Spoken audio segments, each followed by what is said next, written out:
big boy. Will there be strippers?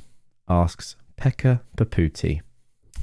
No. What is going on, everyone, and welcome back to the channel. I hope you're all doing well. Welcome to a special video, a special episode, one that I've never done before. As you can see, if you're watching this on YouTube, over here, we've got some wonderful people in a live chat. That is because I am recording this live. What you're about to see and listen to is a few hours of live Reddit stories that hopefully will send you to sleep, or at least help you relax. I'm doing this live, so I'm going to be interacting with some of you guys, some of my subscribers as we go, getting your thoughts on these stories. But apart from that, it's going to be completely normal. I'm just doing this all in one take, so that means it's a few hours of brand new stories as well. No compilations, no stories you've heard before. These are fresh stories. So if you enjoy these episodes, these Reddit stories to sleep to, it's been my most successful series potentially ever, actually, with some of the episodes getting almost 1 million views. Then sit back, relax, lock in. Let's get in to the first one. Entitled men leaving their drinks on our table didn't expect us to fight back until we did. So I got into a fight with 2 people tonight. The reason in itself was very dumb, but God, I was just tired of it. I met up today with 2 friends, Clara and Jenny. We went out to a bar and sat on one of the tables outside. There was a TV on the bar, so there were many people watching a football match with different drinks. We got our drinks, and after a while, a man came, left his drink on our table, and left.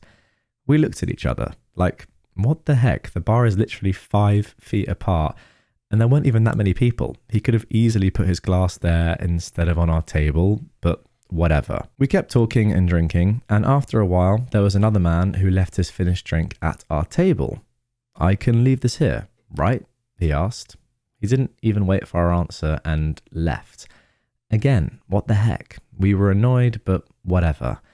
Then came a polite guy, and he asked us if he could leave his drink on our table for a bit because he was waiting for a friend. It was cold, and his hands were freezing. We said, yeah, of course you can, man, no worries. He even offered to put it on the floor if it annoyed us, but we had no problem with it.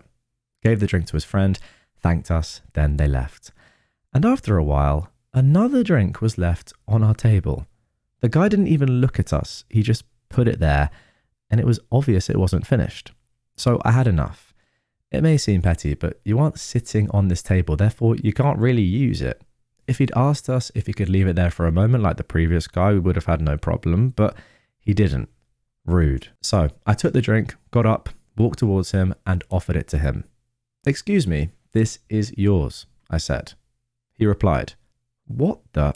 Is it bothering you that much? Yeah, it is. It hasn't been the first time, and we aren't the bar. If you're finished with your drink, the bar is 5 feet away from you. A friend of his took the man's drink and put both his and his friend's drink on our table just to annoy us. So I got up, I grabbed the drinks, and I took them to the bar. I knew they weren't finished, and I knew they'd be annoyed, but that is what happens when I ran out of patience. I don't care anymore. They said I was being ridiculous while I walked away, and when I came back, Clara was yelling at one of them and tugging on one of the men's arms. Oh, okay. I then saw she had my umbrella on her hand, in her hand perhaps, and I realized that while I was returning the drinks, they had tried to steal my umbrella, and Clara was getting it back for me. Jenny had been in shock, but at that, she started arguing as well. They got more and more rude, saying how we had no manners when I'd been nothing but polite with them. It was only when they yelled at us that we started to yell back at them. We kept telling them it wasn't their table, and that if it was only for a moment, they could have asked us, and we wouldn't have minded at all. At one point, to anger us, one of them got dirty cans that had been on the floor and put them on our table. I threw them away while still arguing with them. One of their friends apologized to us and looked so embarrassed. Yeah, you should be. Like, what are your mates doing? They went away for a bit, and one of them came back for more until we pointed out how he was a grown 50-year-old man harassing and arguing with women in their 20s over a table and a drink. The friend that had been supporting knew at that moment that they were embarrassing themselves because he came back and told him, come on man, you're an adult.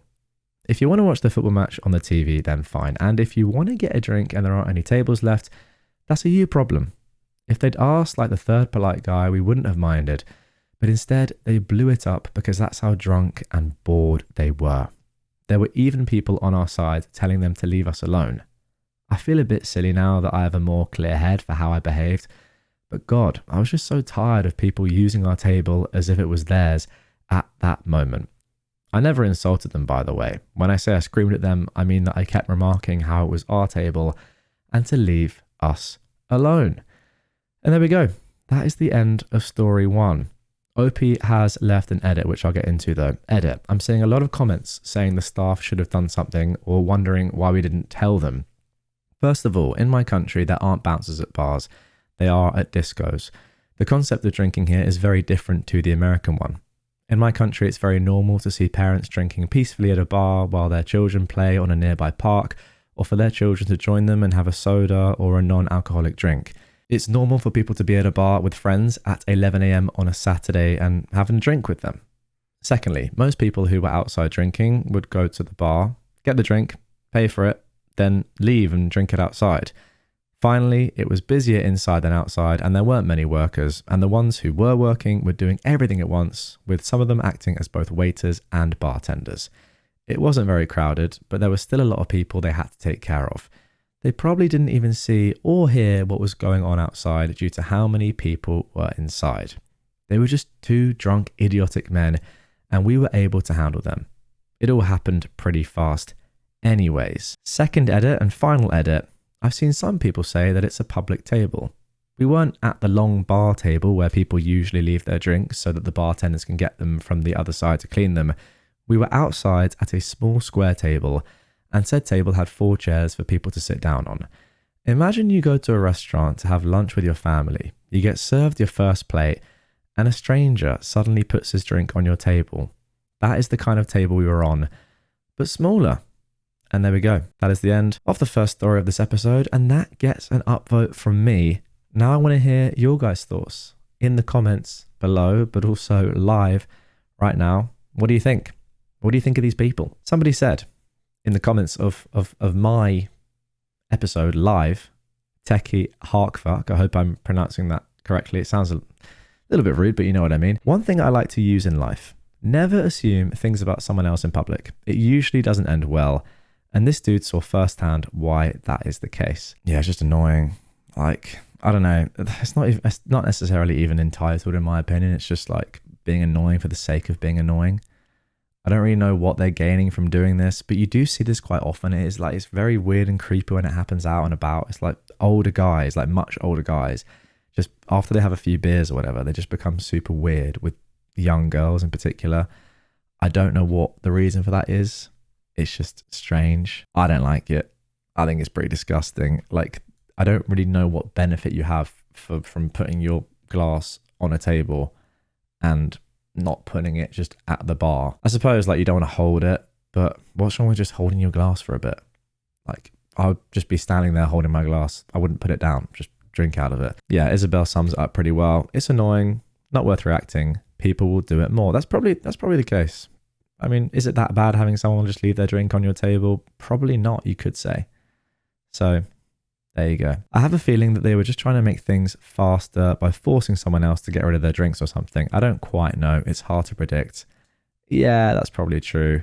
And then Mr. Slime Smasher says, accidentally knock it off the table. Maybe that would have been the final play. But there we go. That is it for the first story. Let's jump into the second. Now moving on to our next story. My entitled sister tried to make me take her to go and see a friend on Christmas Day when the roads were covered in snow. So she drove herself while drunk because I refused and crashed. This is a terrible, terrible title because I do not care 1 second about the safety of your sister. I'm going to be honest.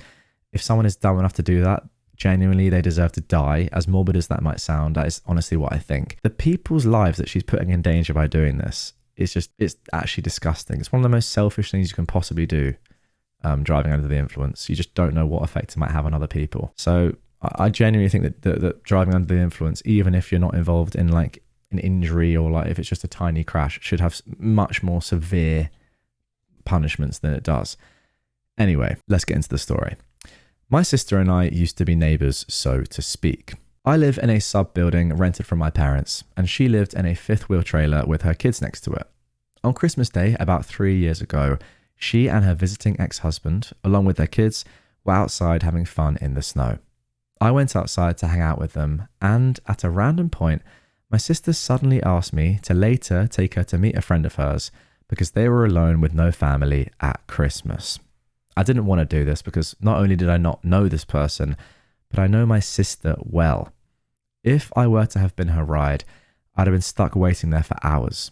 When she wanted me to do this sort of thing for her back then, it was because she wanted to drink and couldn't have alcohol if she drove herself. It was also snowing and the roads were covered. I didn't want to risk it. This is not looking good. My truck is a 98 RWD Ford F-150 and I had no chains for the tyres.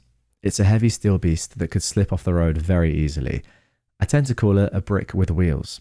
I relayed all of that information to my sister, but she still got angry at me for not agreeing, and she couldn't mentally understand that her FWD car would be better on the snow-covered country roads than my truck. But I couldn't drive her with her car anyway because it was a manual and I drive automatic. She kept acting like my vehicle would do better because it's a truck.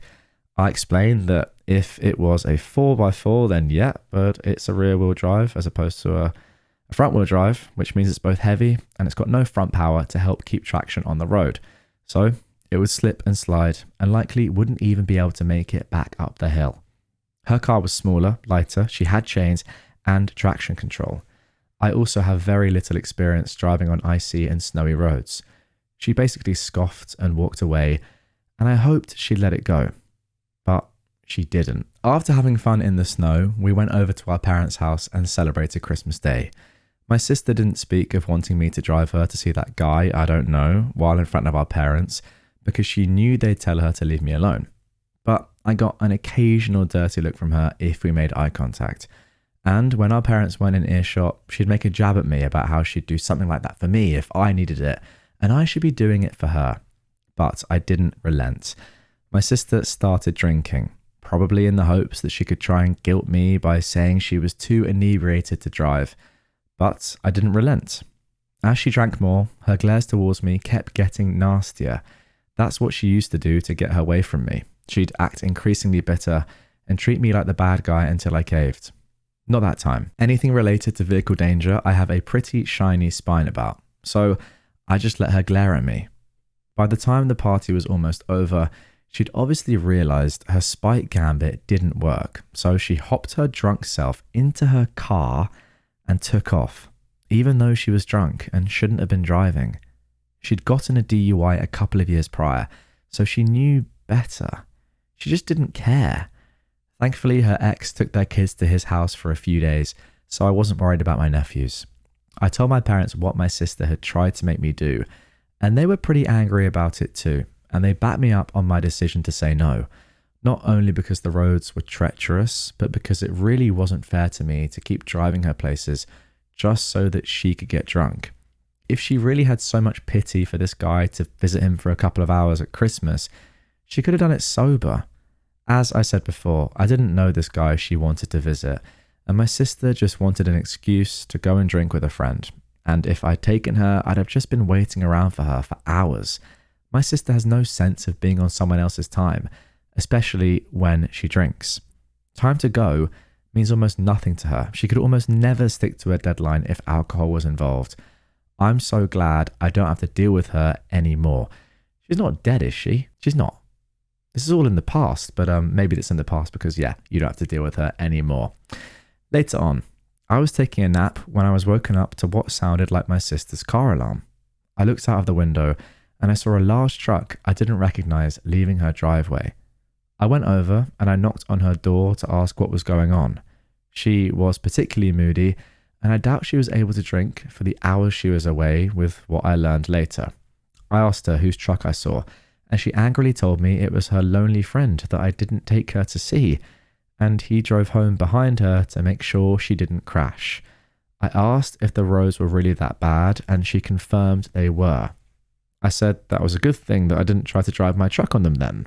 And she very passive-aggressively said, "Yeah," before spitefully bidding me goodbye for the evening and slamming the door. I learned the next day that my sister had gone off the road and crashed, messed up her passenger side fender pretty bad, and she had to call the guy she was going to see to come and pull her out of the ditch. And then he had to help her get home once she'd calmed down. So she got a fair dose of karma that day. I felt most sorry for her car though. She absolutely destroyed that in the few years she owned it. That fender was just one of the many things to get broken because of her reckless driving. Thankfully, my sister doesn't live here anymore. We evicted her toxic butt in late 2023, and she's extremely bitter that we won't help her anymore. Goodness me. I mean, that is the definition of entitled. What a horrible, horrible girl. Ugh. I mean, clearly she's got a drinking problem. Well, I don't know if she's got a drinking problem, but just acting like that, getting other people to like chauffeur you around just because you want to go and get battered. You don't have the sort of like awareness, I think. Okay, maybe this isn't actually fair on them. You're just a clown. I'm sorry. Yeah, there we go. That is it for the story. I don't really know what else to say about this woman. As I said at the start, like what I said at the start was pretty strong, but that is genuinely how I feel.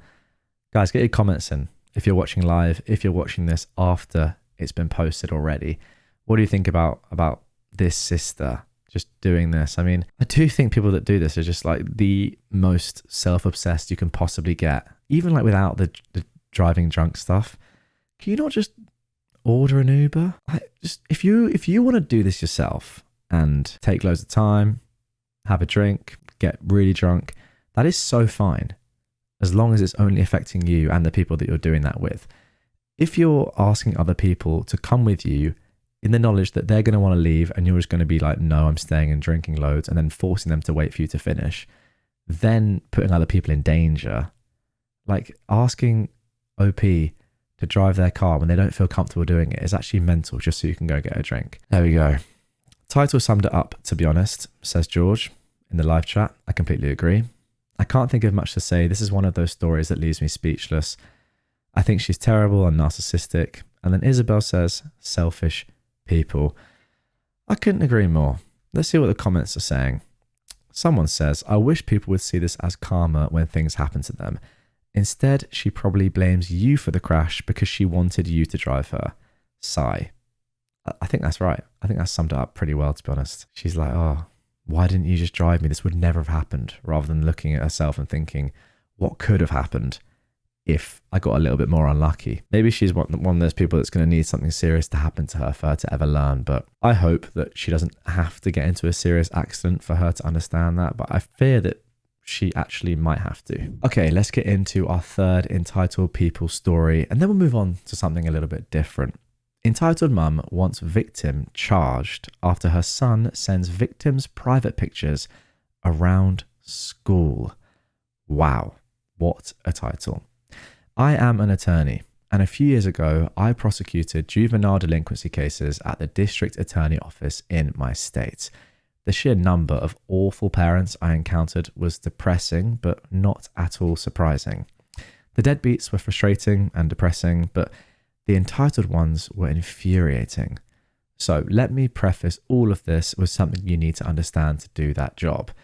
Kids are stupid. All kids. The smart ones, the dumb ones, the good, the bad, the religious, atheists, mamas, boys, cheerleaders, and athletes. And I say this as someone who fully acknowledges that I too was a stupid kid. I once chugged a full bottle of maple syrup because I saw it in a movie. So you've got to try and look at more than the crime or their life circumstances. Please keep that in mind. If any of you have been around on my channel for a very long time now, you will remember a subreddit called r/kids are frickin' stupid. And that sort of just epitomizes, I suppose, what's just been said.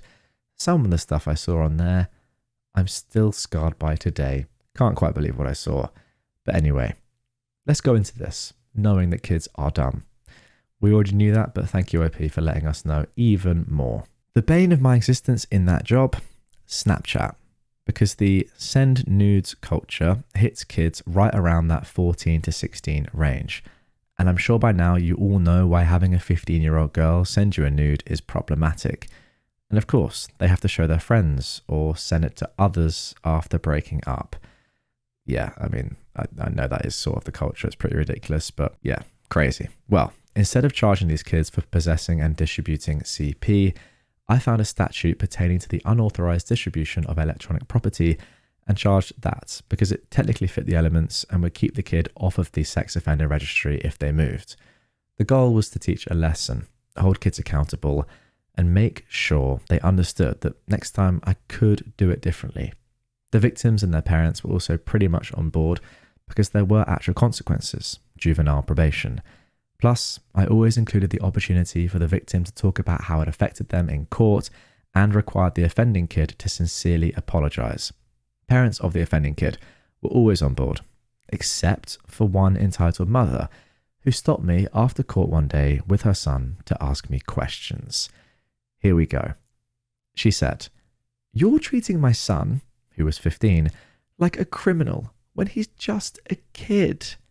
I know he's just a kid, and I'm not saying he's a bad kid, but he needs to understand how serious this is, because if he does this when he turns 18, this is a very different conversation. Okay, fine. Well, what are you doing with the girl? What's she being charged with? Oh my goodness me, has she genuinely just asked that? Crazy.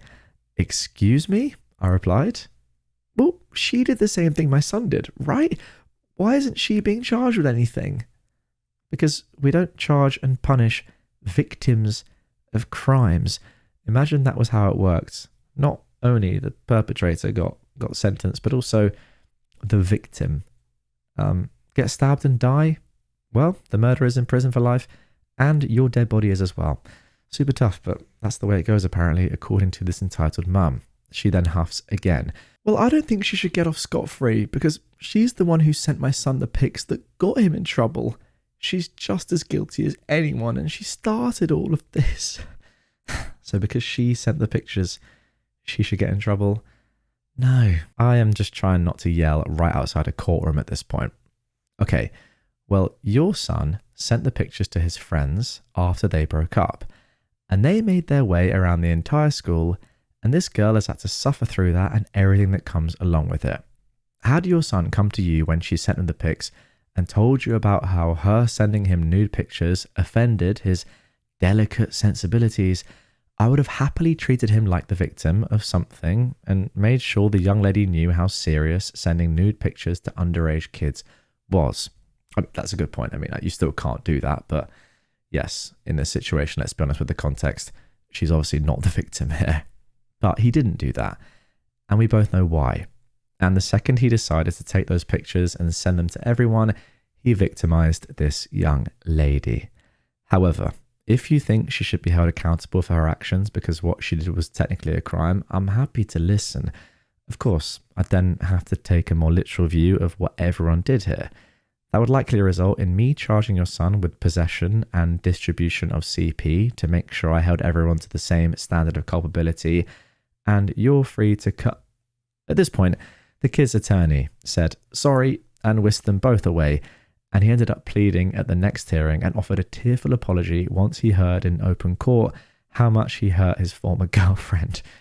Entitled mum remained silent when asked by the judge if there was anything she wanted to say on her son's behalf. Brilliant. And there we go. That is it for the story. Just got to read this comment right here. If anyone asks you to send nudes, send a picture of a naked mole rat. I can't hate on that. I really can't. Next time, because I'm going to be honest, I get asked for nudes a lot. I shouldn't joke about this. It's not in the context of this story, but I will do anyway. I will send a picture of a naked mole rat. There we go. You know what's even more amazing? Isabel saying live in the chat, what a story. What a story it was. Someone else has said in the chat, my counselor told me to send a picture of ramen noodles. You know what? That works as well. That really does work as well. That's very good. To this day, I still wonder what goes on in some people's minds. How do they even have thoughts this crazy? I know. Look, we had an incident at our school with nudes. I think it's a pretty common issue. It's really bad. But when you have kids that, as you said at the start, they're not terrible people. They're just stupid. All kids are stupid. Sadly, this thing does happen if you know, they make a mistake, or education perhaps isn't there enough, even though like it, you know, it's not, I don't really blame teachers' faults or, you know, the school they're in for this stuff happening. It's tough, you know, kids are kids, and with the internet, it's hard these days. But when you have an adult standing up for her child who's done something like this, how is this situation, like, how are we ever going to learn from this? When you have someone saying, okay, I know my son did this, but what about the girl, man? Like, she should also go to juvenile prison. It's like, no. I don't want to speak on her behalf, but her life is much, much harder now, objectively speaking, because of what's happened to her, which was all because of your son. It's a pretty crazy thing for an adult to say, but yeah, that is a definition of an entitled parent. Okay, now, despite what I just said, I have been alerted by somebody who's watching this live that actually there is one more entitled parent story that I must read. Just because Serenity Star is in the chat right now, and they posted a few weeks ago, 4 weeks ago in fact, a story on entitled parents that got loads of upvotes, so it must be good. And as a reward for watching this live, I'm going to read their story.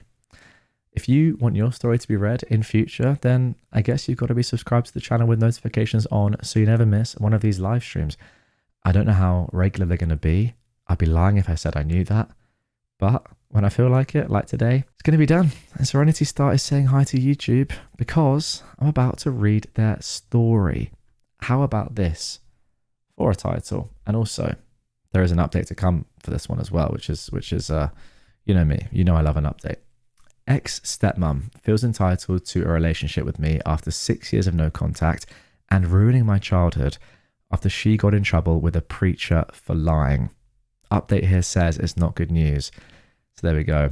And the great thing about this is, as we go along with this story and as we get to the end, I can ask Serenity Star live what was going on for a little bit more context perhaps.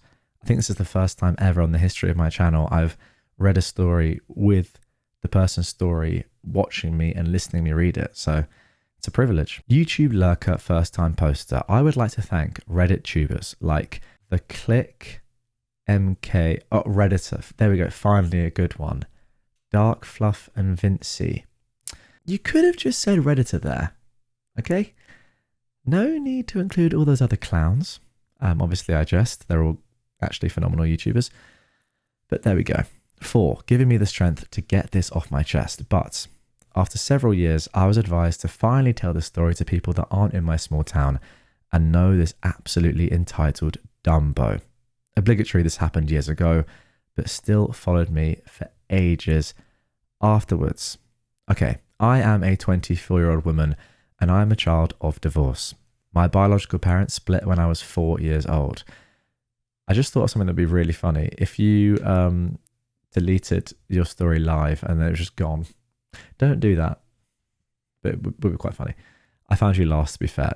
I'll take it. And also, I was only joking. My mother started dating again when I was 7. A wonderful man, and I love him to death. But my absolute idiot of a father dated several women between the time I was 4 to 8. Half of that time he was in and out of my life as it was, but that's not what this is about. That's the difference there between men and women, I'm happy to admit. This is about his last girlfriend / his wife prior to his death. Rest in peace. My stepmother, who I unaffectionately called my ex-step female dog. Now, I will just say this.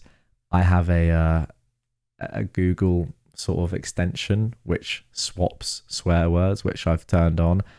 I might turn it off actually, just so I can read this how it's meant to be read. Now you can see if you're watching on screen, it has been turned off. There we go. I will continue not to swear though, just for the YouTubes, just so YouTube continues to love me.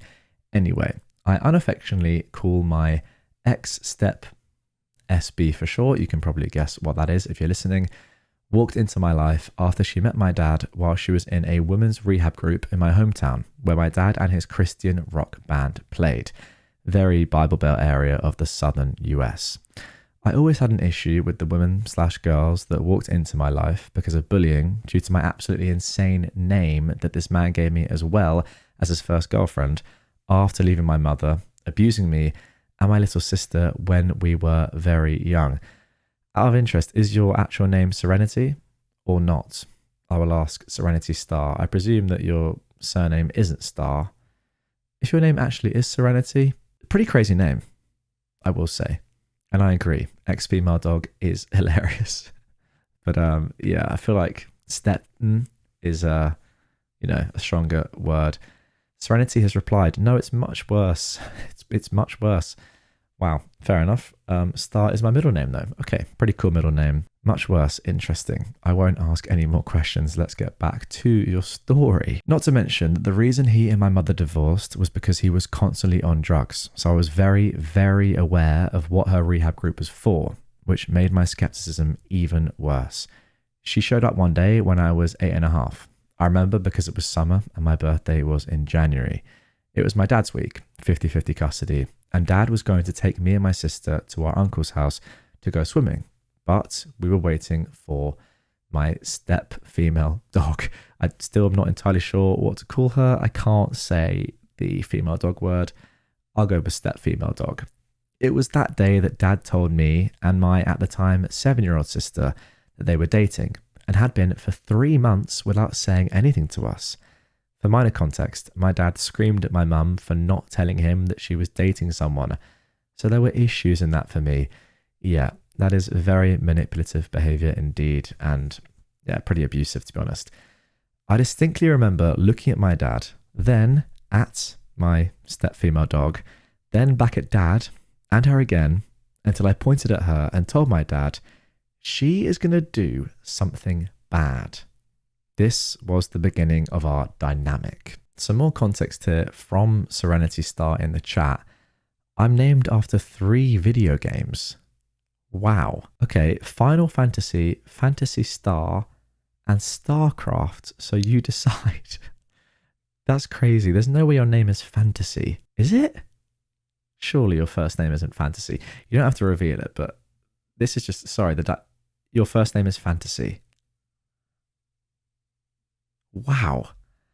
That is, I'm just going to, just so we can see on screen the chat here. Final Fantasy, Phantasy Star, and StarCraft. And there we go. It is. That is a pretty cool name. I mean, we're going to get into your dad and more context here, I'm sure, in just a second. But look at the chat. The chat's popping off. Everyone's saying that's an unreal name. Fantasy as a first name. Phantasy Star. That sounds like you're the kids or the kid of Kanye, to be honest. That's crazy. Anyway, everyone's loving the name in the chat. I think it does sound awesome. It's very, very original. I will give you, and whichever your parents named you, that. Let's get back into the story. See, look, if I was just reading the story normally, I'd have no idea with that extra information, would I? That's class. That's class. One more thing from Serenity Star. She says, thanks guys. Everyone bullied me as a kid, but my dad was an 80s kid, if that makes sense. Of course it makes sense. Of course it makes sense. And I also think that a lot of people have very boring names. I'd include myself in that. My name is Jack. Dull. I do actually quite like my name, but in general, I think like names are pretty boring, aren't they? Why do we have to choose from the same ones that everyone else has got? Call me Fantasy Star instead. Let's continue. Fast forward to not only my dad getting married to this woman, but me being used by her as a test subject for her psychology degree. She never finished this, by the way. I was 11 at the time and playing in my bedroom with my sister and cousin, waiting for lunch after church on Super Bowl Sunday 2012. My sister and cousin were on the computer that was in my room because we didn't have enough TVs. They were playing Movie Star Planet, which was all the rage at the time, and were using the camera feature. When the flash went off, I started to feel funny, to say the least. So much so that I started seeing red dots everywhere. I told the two of them, and my cousin made the joke that I was about to have a seizure, and to my surprise, he was right. Oh, interesting. So that's sort of what happens. I've never actually thought about what happens to someone that has seizures or is epileptic or whatever. You see red dots. I mean, I assume this isn't the case for everyone, but you start seeing red dots and then have a seizure. Jesus, very, very scary. Now, this next part I don't have much memory of, other than stories from my sister, cousin, and dad telling me after I came to. Apparently, the two of them ran downstairs to get a drink. leaving me on the bed until my dad came upstairs to get me for lunch. Apparently, I was having a full grand mal seizure out of nowhere, and my dad did everything he could think of to keep me from hurting myself while calling 911. I remember waking up a little in the ambulance and my dad telling me I was okay and I should go back to sleep, which I did. Next I knew, I heard noises, one of those being, "Touchdown Patriots," and my dad was cheering. The first thing I said after waking up was asking if he was watching the Super Bowl without me. That is when the room exploded. It was the first time since I was very young that my mum and dad were in the same room and not screaming at each other. Not the last, but that's a different story. I remember looking around after my eyes adjusted to see that I was in a white room, a hospital room, still in my church dress that I was going to change out of after lunch and before the game. My mum and dad called the doctor back in to check on me, and I was scheduled for so many different appointments after that, including a sudden re-entry to the hospital because we found out I was allergic to the seizure med they gave me while I was unconscious. Jesus, I thought it was bad enough. This part was told to me years later by my mother when I was about 17. Apparently, while I was passed out and getting tests done, my step-female dog, instead of checking on me, called our pastor to pray over me. He was a good man, but I now have nothing to do with the Christian faith because of my step-female dog and my dad. But because it was a smaller hospital and involved a child, it was only direct family allowed inside the room with me. Step-female dog told the hospital staff that she was my biological mother. We look nothing alike and she was 28 while I was 11. When my real mum showed up, the pastor who was outside the room told her it was family only. And when she told him that she was my mother, and thankfully one of the new nurses that showed up was a friend of my mum's, she was let in and step-female dog was kicked out. She lied about being your biological mum? That's mad. From what I'm told, step-female dog got yelled at by our pastor for lying to him about my mother not having anything to do with me or my sister, when in fact she was very involved in our lives. Heck, I was supposed to go to her house that day after she got off work, conveniently right after the Super Bowl. Anyway, after I was released from the hospital and my mum took me home to her house, things were okay. I was off school for a week because the seizure came out of nowhere, and my primary wanted to have me come in every other day for checkups just in case. Things changed, however, when I went back to my dad's. I'd gotten off school after my first day back, and while I'm doing my chores, which was washing dishes that day, step-female dog came into the kitchen while my dad was in their bedroom playing World of Warcraft and told me that it was all my fault that the church is mad at her and she hated me for it. Again, I'm 11 and this 28-year-old woman is blaming me for her getting in trouble with a man she lied to. Not to mention that she and my dad would tell me anytime I was sick after the seizure, it was all in my head, or "You're overreacting, your pain can't be hospital level." Goodness. My dad was a Navy veteran, so he always used that line whenever I was hurting, not realizing that medication I've been taking for years made my pain tolerance severely low. Ironically though, they were actually sort of right, explained further down. That's interesting. How? You've got my mind ticking there, Serenity/fantasy. I'm intrigued. Since that day, we absolutely despised each other to the point that no matter what I did, I was getting Bible thumped, even going so far as to make me late for an assignment for my freshman English class in high school because I made the mistake of claiming Greek mythology made more sense to me than the Bible. This still holds true to the day. I'm a practicing Norse pagan/moon Wiccan. She even got so insecure about my blatant hatred of her that she asked me to show her my messages between me and my counselor that I was assigned because of dual KYS attempts, not KYS, sorry, unaliving attempts. I was 14 at that time, and even I, someone who at the time was studying forensic science and had an unhealthy obsession with criminal minds and law and order, knew that was illegal as heck, and I told my counselor about it at our next session. That nonsense got shut down very fast. Thankfully, she's been mostly out of my life since I was 17, when my father died of a drug overdose/withdrawal-induced heart attack. I'm so sorry. She and my father had apparently been on drugs again.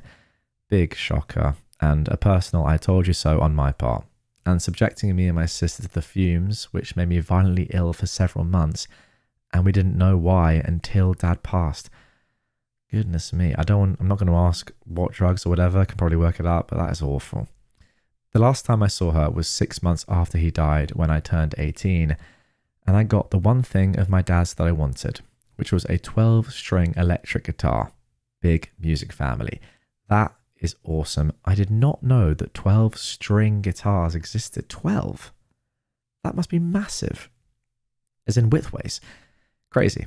However, that wasn't the last time she tried to make contact with me.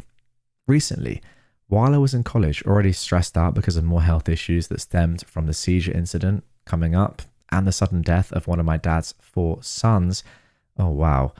Step-female dog started to spam my Facebook Messenger asking how I was doing, if school was going good, all this kind stuff, only to yell at me for coming out as a demi-girl, semi-non-binary that leans towards the feminine side.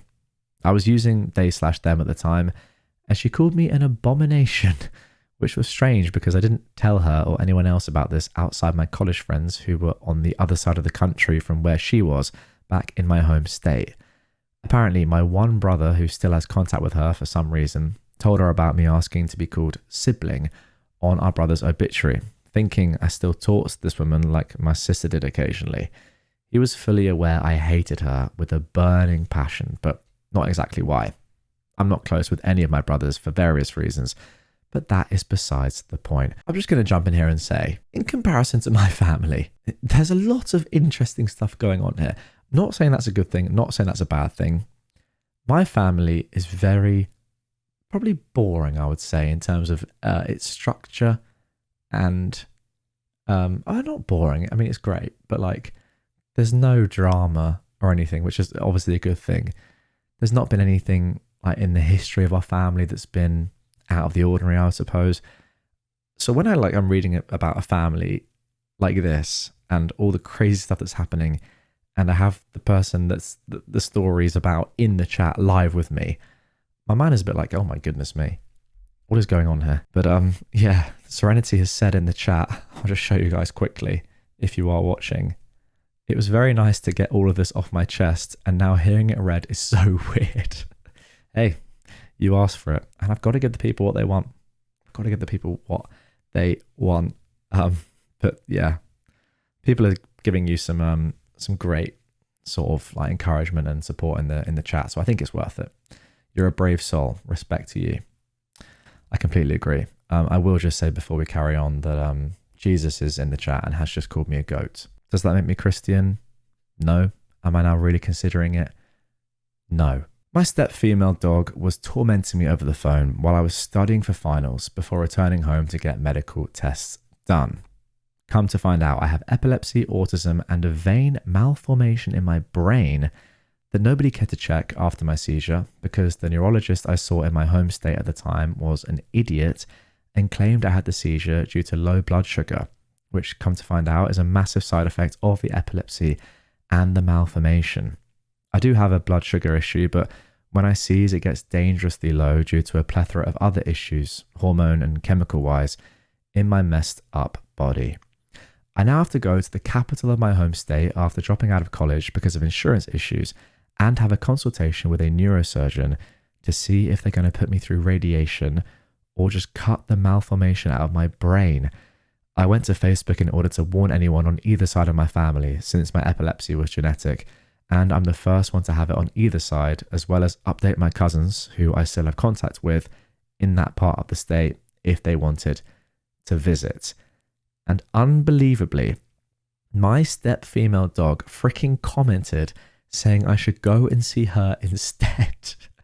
I nearly screamed. I was so mad that she was still acting all lovey-dovey to me, but thankfully my boyfriend was able to calm me down enough not to do something stupid, and commented himself that if any of my family wanted to stay in contact with me, they will keep my step-female dog away from any information on my location and life. So far, only my uncle, my dad's last living sibling, and his sons are the only ones who still keep regular contact with me or my sister from my dad's side. I have little contact with my mum's family my entire life, other than one of my two brothers on her side. I have my fingers crossed that the situation gets better before I lose my whole mind, but I've got a feeling she won't come anywhere near me or our hometown because of how many bridges she's burnt here by hurting me and my sister. It's a small town, lots of motorcycle bikers who happen to be family to us. Well, it's good to hear that they've got your back. Goodness me, I don't think there's anything scarier than like a gang of motorbike riders just all together. There we go. I apologize for how long this is. I just had to rant. She's been ruining my life on and off since I was a kid, and I hope with this I can now have some peace away from her while I deal with everything. I am eternally grateful to my boyfriend for keeping me sane during all this stuff, as well as my younger sister and stepdad who've been helping me with appointments and paying for my medication while I work on getting my disability processed. Wow. There we go. And that is it for the first post. I think let's just get straight into the update though. Most of the update answers everything Serenity says. Okay, then without further ado, let's jump into that. So for example, that is in the video. This, me going like this? Probably not, although I'm not in charge of the edit, I will say that. Please keep one boogie. I did, all right, well, maybe we'll have to leave one boogie in. Just in case, I'll do one more. Boogie woogie, boogie woogie. The people want that to be left in, so it's in. Now for the update here, guys, I'm actually going to go full ASMR. And I'm not sure if you guys are going to like this, but I'm going to try and do one post in this whole episode in ASMR. Why not? Hey y'all, I'm back. And yeesh, did things get worse. So, for those who haven't seen part 1 of this saga, see the link above. But TLDR, let's just remind ourselves of what I just read. My stepmother blamed 11-year-old me for her getting in trouble while I was having a seizure. And even after being no contact with her for 6 years, she still wants to talk to me while I suffer with medical issues because her conscience is killing her somehow. There we go. As I mentioned in my last post, I'm supposed to go down to my state capital since I can't get anything done near me, which is 3 hours from my hometown. In the capital, my father's former wife, prior to his death, who I tend to call my ex-step female dog, lives in and out of rehabs because of her drug habit. Apparently, the reason she's trying to get in contact with me is because her rehab told her to make amends with people she hurts. You know who the only person she hasn't been able to get in contact with is? That's right, me. The stepchild that she called not only an abomination, but blamed for her getting in trouble and bullied emotionally and mentally from day one. Well, let me tell you guys, apparently this woman can't handle getting rejected for long. She came to my hometown and harassed my elderly uncle just so she could find out where I was, so she could have a sit down with me to, quote, go over what happened. First off, I don't think she came here just to do this. Her mother lives here and her younger creep of a brother is a street bum in our town who called me out while watching our Christmas parade with my boyfriend. That is very interesting in and of itself. It was super creepy since I haven't seen him in 7 years since he was sent to state prison just before my dad passed. Anyway, my step-female dog of a stepmother, pulled every card she could, even stooping so low to have her mum call up my younger sister, who was 23, who works for a dog groomer in our town, where she takes our old dog to get groomed. Now, my sister knows that I have no contact with my step-female dog and is respectful of that because after all these years, she's come to grips with the trauma that she left me with that haunts me to this day, but she was blind to it because my step-female dog showered her with affection just to make me jealous. That is one of the things that we see a lot with entitled parents, isn't it? They're very entitled, often narcissistic, but they aren't incapable of showing a lot of love to an individual. It's not like fair, and it's often very focused on one person or one set of people, and then there's a lot of hatred for someone else. I think we often see that. My sister and I are fine these days, but we did have serious issues growing up because I was neglected by both bio parents and my step-female dog, since my mum thought dad was neglecting my sister and showered me, his baby girl, with love. In actuality, dad avoided us both because of his obsession with World of Warcraft, that I later found out was his way of avoiding popping pills. Druggy's gonna druggy, am I right? Well, I was at my neurologist. I have genetic epilepsy and basically a tumour in my brain that I have to get cut out sometime soon. I don't know when yet. Let me just check when this was posted. 14 days ago. Oh my goodness. I'm sorry to hear that, Serenity. Just a reminder, Serenity Star, the person who wrote this, real name Fantasy, crazy name, is live in the chat right now. So I'm very sorry to hear that. That is terrible. Anyway, let's get back to it. And I hope that when you do have your operation, and you've said in the chat, still no timeline on that either. It obviously goes very well. But goodness me. On my last post, they continue. Someone commented that it was possible that my epilepsy could have been caused by my dad's drug use. And that got me thinking. I asked my neuro about that possibility, since I'm the first in any of my family to have the condition. And y'all, let me tell you, my neuro lost her mind. She started scrambling to get new tests done to see if it was true. Now, for context, I was born as a sort of savior baby. That's what my mum called me. AKA, I was only born because my dad thought having a baby would keep him off drugs. And my mum wanted to save the relationship because she really loved my sperm donor for some reason. Well, guess what, guys? Neither worked. They got me and my sister, and when I was 4, they separated because, yep, you guessed it, Dad was always high. He couldn't work because he screwed up his back in the Navy, so Mum was our only source of money. And if you don't know anything about Arkansas, here is what you got to know. We've got trash jobs unless you're a farmer, and our biggest employer is Walmart. My town specifically, though, we have a lot of factories and bars, both of which my mum worked at during this time. Anyway, to tie these two situations together, my step-female dog heard about me having to get surgery because of a Facebook post I made to warn my cousins. She's been blocked on every social media I could think of, aka Facebook, since I don't have any other, and fingers crossed she doesn't have Reddit. Goodness me, imagine she did. That'd be terrible. Fast forward to after talking with my neuro this last time about the potential gene mess-ups. I was immediately sent to the hospital to get labs done. And guys, oh my Lucifer, that commenter was right. I literally was born defective. That's really sad. You were born like that because of your parents, or at least your dad, doing drugs. That's so tough. Not only did the 3D meat printer skip some lines in my brain, that druggy dumb ass was so high on meth that my literal genes are screwed. I didn't even know what to say. I started bawling. Crazy.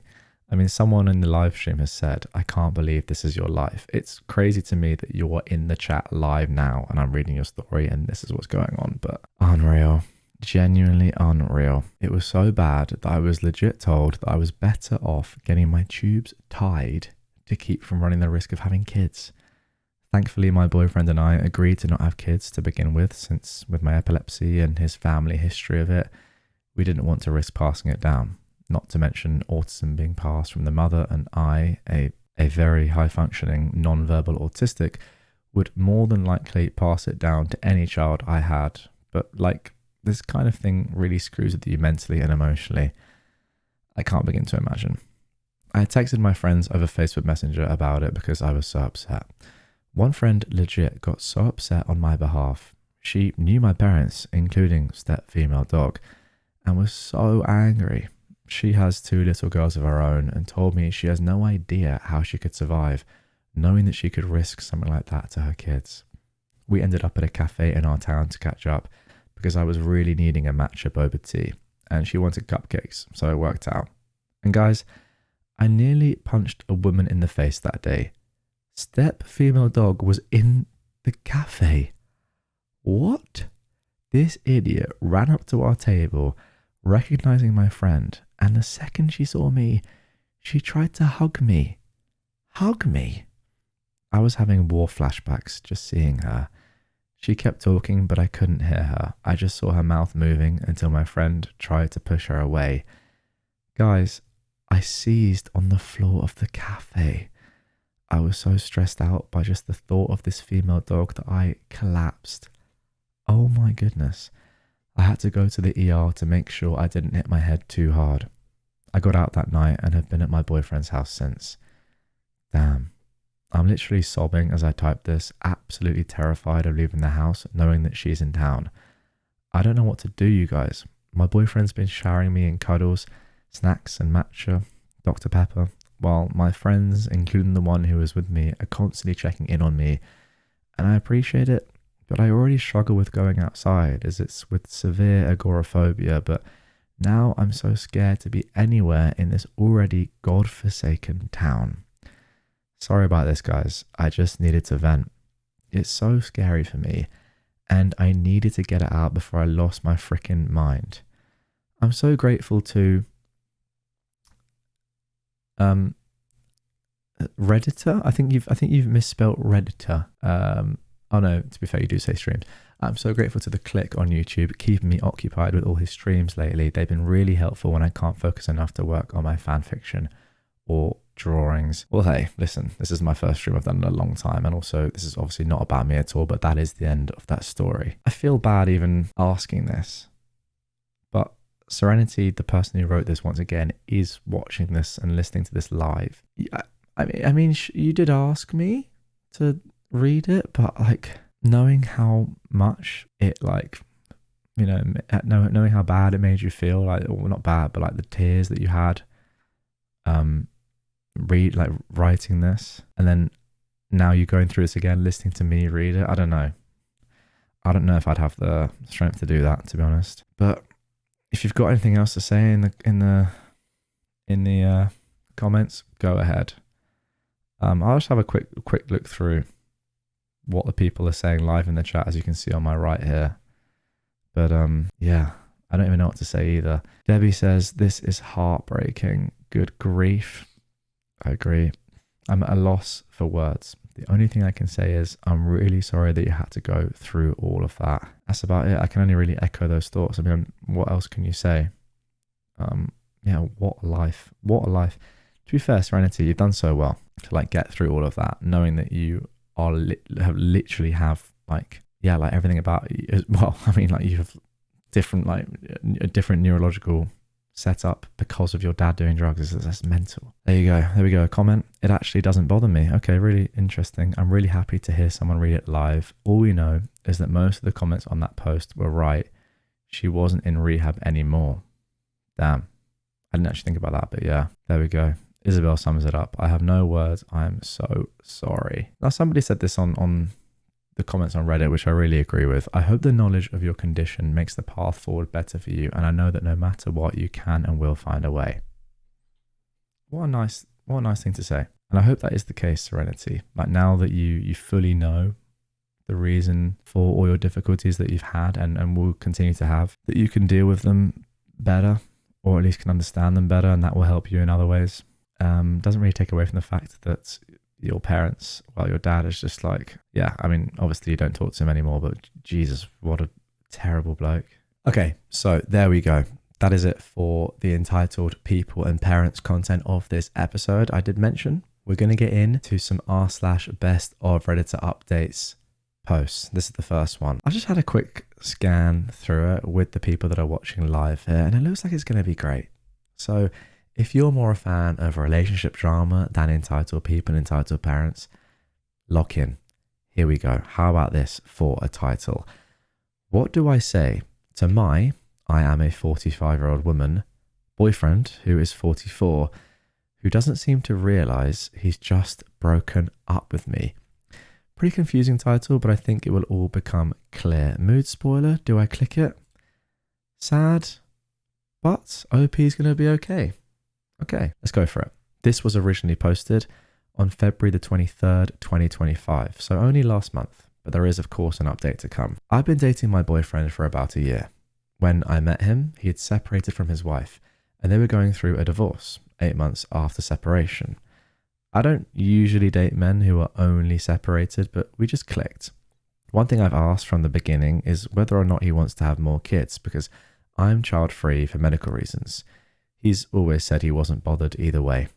The relationship with his children is very strained, and they don't like going to see him. Now the divorce is complete. I've warned him that he'll spiral, having had friends go through the same thing, which is usually why I don't date men in this period. But he was adamant he was going to be fine. He isn't. He's totally spiraling. I've suggested that he go back to therapy, but he doesn't want to. I've said not to just have these thoughts and feelings swirling around in his head, and to talk if he needs to. He started talking to me about his feelings, and one of them is that he wants to have more kids. Now, he said this in a stream of consciousness in a voice note. I'm on the waiting list for a hysterectomy. He's still texting as normal. How do I confront this? He doesn't really have anyone else to talk to. However, our relationship is basically over in my head now. Okay, interesting. Very interesting. I think let's just get into the comments here, because there's more from OP, I think, down below. Somebody said on the original post, it sounds to me like you just need to be upfront and honest. Tell him he wants more kids and you can't give that to him. You've broken up with him in your head. It's not him breaking up with you. OP said, thank you for replying. I think a conversation definitely needs to be had. Somebody else said, well, it actually sounds like you need to break up with him. It's a shame how men tend to end up lonely due to refusing to invest in a social support network. But alas, women can only do so much for men. Break up and let him rely on a therapist to handle this life crisis of his. OP said, I've been urging him to reach out to old friends, but he doesn't seem to have anyone to have these kinds of conversations with. Then a couple of words on the strained relationship with his kids and therapy. OP said to that comment, you're indeed wise. So the relationship with his kids seemed awesome when we met. Then as the divorce arrangements picked up steam, they started having a bit more attitude and asking questions about finances that I wouldn't expect from children. When I met him, he was in therapy, so I'm baffled as to why he's so against it now. It was actually one of the reasons I decided to see where this goes. We've had very frank discussions about the breakdown of his marriage, and he's accepted what he believes is his part, and being from the same place as his wife, I could see the things I would also find hard to deal with. Getting an outside view would be hard because his family are on his side. He's staying with his sister, and they've been arguing because when his kids are being rude, she's trying to correct them and he's asking her not to. Okay, interesting stuff. Somebody else said, since you've had friends go through divorce, you know that some of the things people say in this major transition are just thoughts. They're just words. It's really important, IMO, for people going through divorce to get therapy. You can't assume that he realizes the implications of his rantings. You can certainly point it out. If you want kids, that would mean we're incompatible. Not sure if you're just having thoughts or if you're expressing actual intentions. I think that's a very, very good point. Like, I don't think just because somebody says something in the heat of the moment or, spews a few words out when they're just kind of like, obviously in a bad place, but they're just expressing their thoughts in sort of like a word vomit sort of way, that first of all, we should take everything literally. Obviously, it's not a good thing to hear, but of course, I don't think you should just take it at face value 100%. And secondly, is he even going to remember that he said that? Like, he's saying so many things, so much is going through his mind right then and there. As I think this commenter said, and the ones before, like, he hasn't broken up with you. He's just said a few words that you obviously don't agree with. You need to have exactly that conversation. I'll highlight it on screen right here. Saying exactly this, I think, is a very, very good idea. If you want kids, that would mean we're incompatible. Not sure if you're just having thoughts or if you're expressing actual intentions. Couldn't agree more. Could not agree more. OP replied saying, thank you for reminding me of this. It's a lot harder to remember when you're directly involved. What I don't want is for him to say what he thinks I want to hear so that he still has me around. That also is a valid point. It is. Because when he's more calm, he might say, he might think more coherently. And I know I just said what I said, but also, maybe it's true that you don't say things when you're in a panic that you don't, that aren't at least a little bit truthful. I don't know, like if you're going through a divorce, your head's going to be messed up and you might be thinking one day to the next completely differently. So I'm not sure about that, but yeah, just have your wits about you, I would say, OP. Somebody else said, could it have been a statement made in a spiral? Exactly. That is it. Is it possible that the emotional complexities are deeper than a metaphorical shot across the bow? It seems like a simple conversation to reaffirm your choices is the next step. Perhaps he's truly interested in having more kids, in which case the relationship is done. I wouldn't call it a healthy process to check out without talking first, though. Yeah, to be honest, it's kind of weird that OP's like, he said one thing, I'm not going to say anything, but we're now broken up in my head. Like, if you don't say anything, then you're a coward. You can just like at least have a conversation. OP said, I believe it was because I got another text this morning saying that he doesn't want to have any more now. Okay, so there you go. Somebody else said, does he realize that you actually don't want any kids? I'm assuming this because you didn't even mention it in your post. Because there are other options like adopting. Good point. Very, very good point. Oh yes, though, says OP. It's one of the first things I ask so as not to waste time, I assume dating. With my medical conditions, I wouldn't adopt. It wouldn't be fair. Then she said to another commenter, I have other health conditions and I don't think it's fair for children to have a parent who they'll end up having to look after. I was that child and that isn't a childhood. All right, to one longer comment, OP said, wow, you've written much more succinctly what I've been thinking.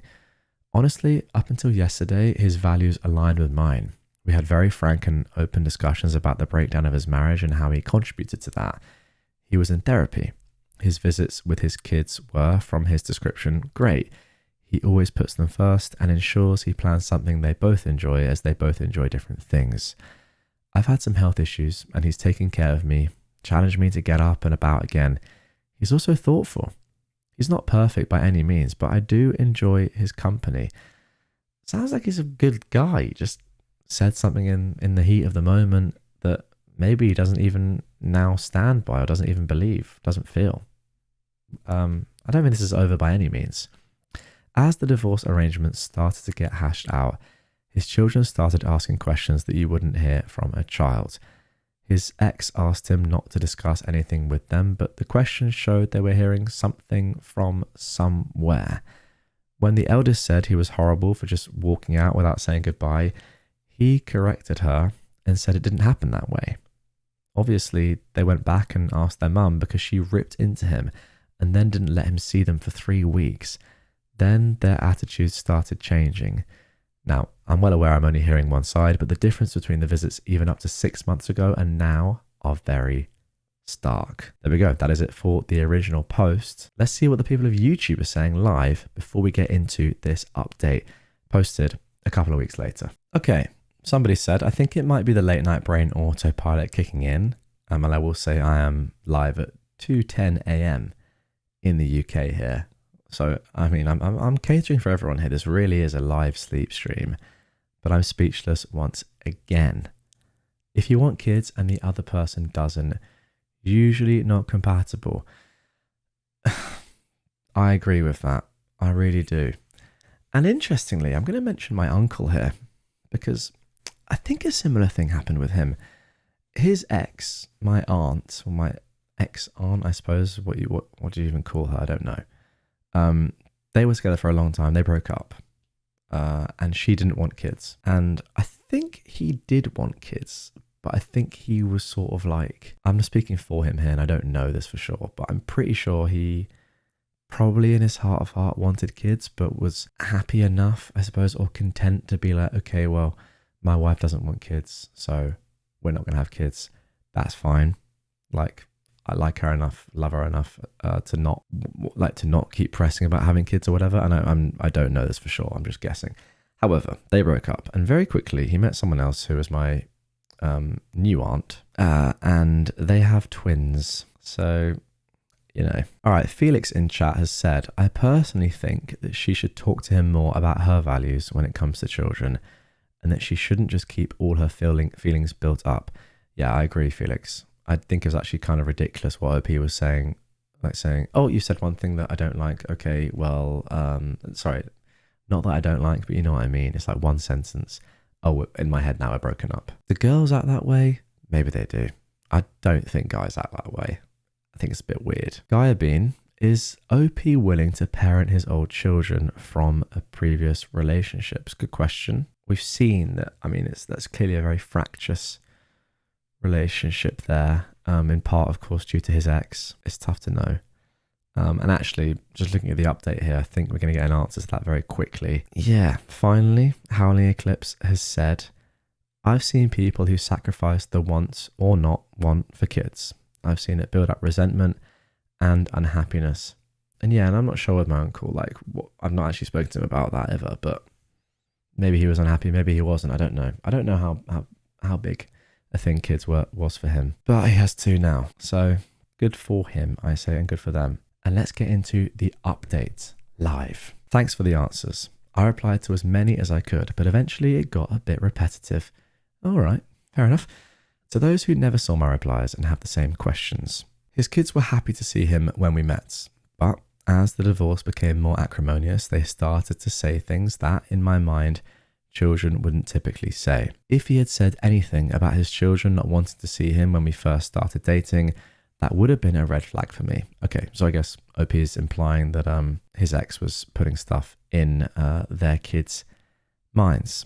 Helping a friend through a divorce and listening to them go through various ideas is very different to the person you see doing it, especially when they're talking about things that means the end of the relationship.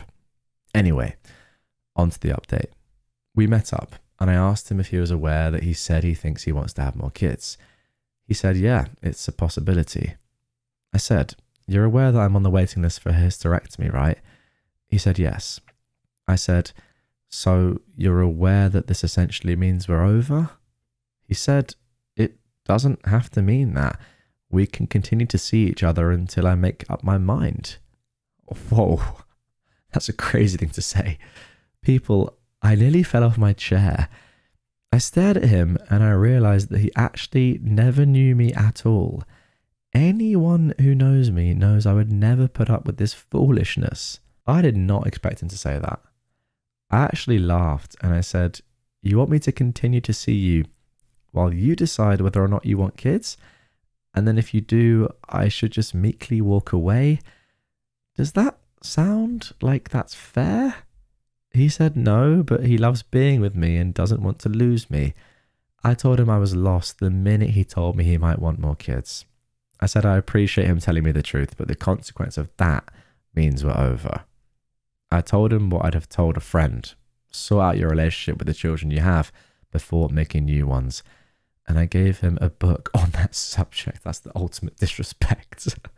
It's funny, but kind of sad. I left and I cried. I'm going to miss him a lot.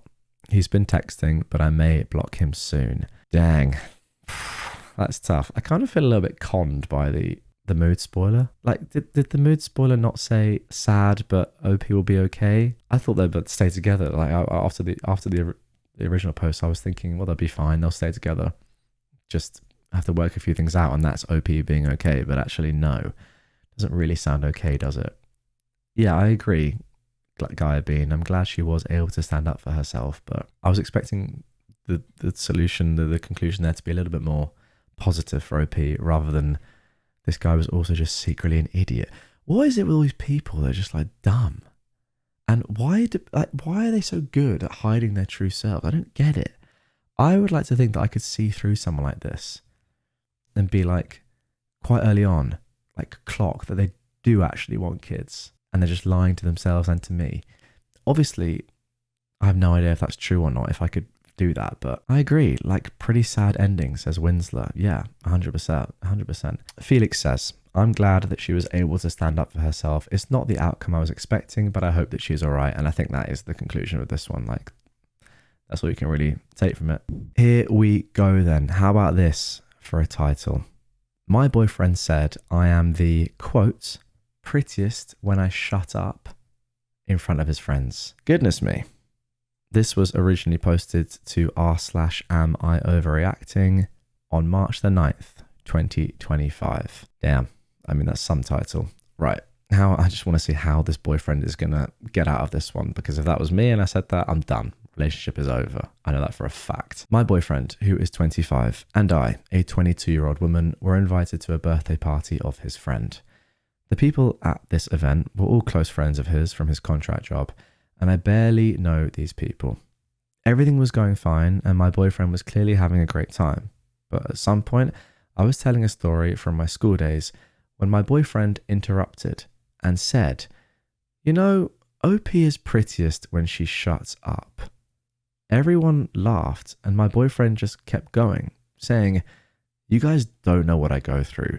She never stops talking. I swear to God, sometimes I tune her out for my own sanity," or something along those lines. Somehow we've saved the worst sentence for the end of the stream. I really thought that, like, she may have caught him saying it to his friends and he was saying it behind her back as a joke without her knowing, and that was going to be awful. But she has been saying something in a group of people, and he has interrupted that sentence to say this in front of her and humiliate her. That's awful.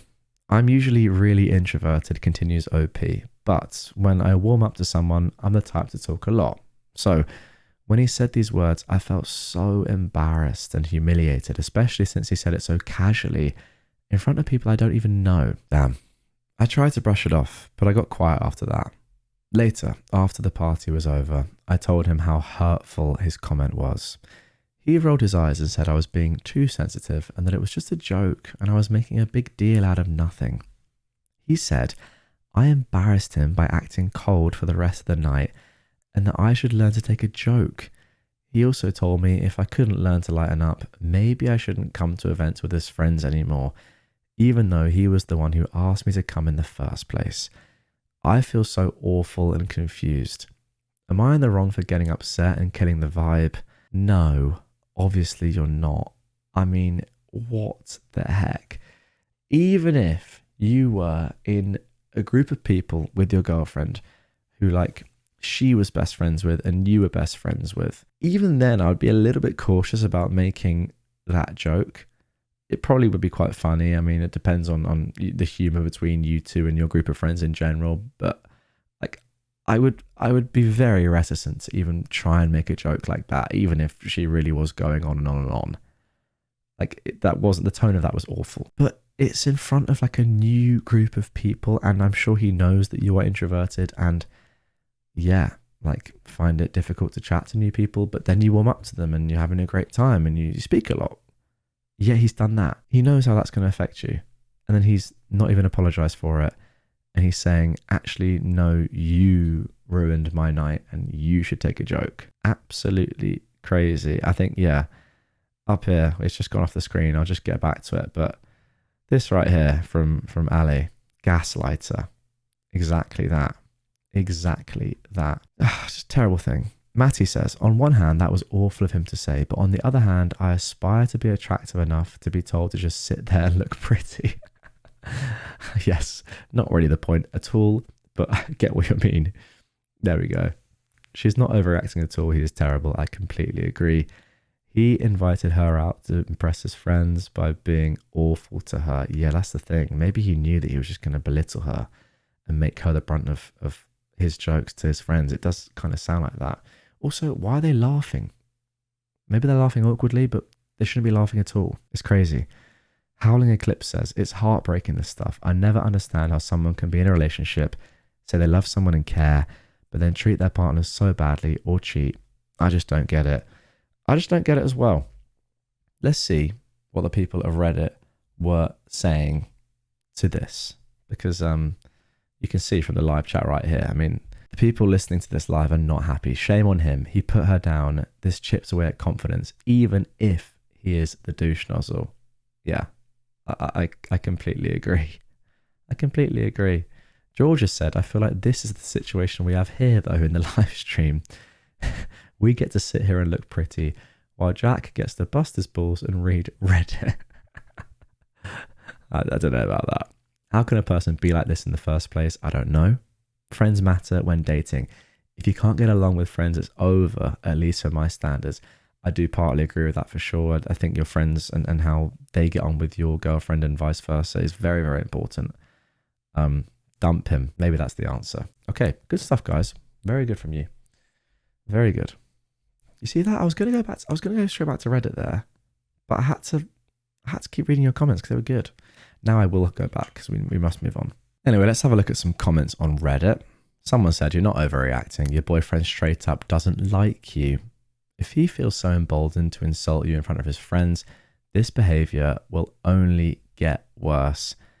He sounds like an idiot," somebody said, "and so do his friends." Interestingly, as I was reading that, as you can see on screen, Techie Harkfuck has said, "I have this feeling that this guy didn't really love his girlfriend to begin with, considering he said that wild sentence so casually." Exactly the same point, and I completely agree. But I know it's crazy. Like I agree. Like you just cannot say that you love someone or you're in love with someone or you really care about someone, and then say something like that. I don't think. Anyway, let's get into the update. This was posted March the 11th, 2025. I broke up with him. We'd been dating for 2 years and it was the first time he'd acted that way. So I was genuinely conflicted and I wasn't sure if the joke really flew over my head. Joke in quotes there, of course, as obviously it's not a joke. But I decided to leave. It takes me a lot of effort to come out of my shell and I feel uncomfortable to stay with someone who doesn't like that.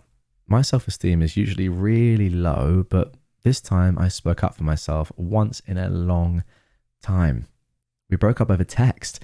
It sucked since he kept bringing up all his contract job friends over me again and again. These are people he acquainted with less than 7 months ago, so that alone tells me some things. I guess I won't be missing anything since he ended our text with, "Bye, I don't give a flip." Very mature. How old are these people again, sorry? Were they 22 and 25? Imagine being 25 and texting "Bye IDGAF." What a loser, man. I think you've made the right decision here. I mean, that's obviously clear. Thank you for all the sweet comments. At the time I wrote the post, I was feeling down and I cried a lot.